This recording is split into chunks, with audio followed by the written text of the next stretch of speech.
Well, if we would be, your grandpa. I asked directions one time.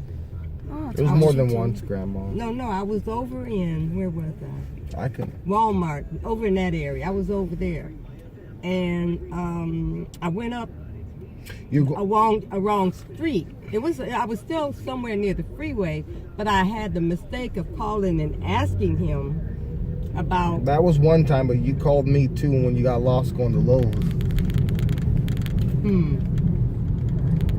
Well, anyway. It's just the streets aren't the same anymore to you. See, that's what I'm talking about. You said just stay behind me.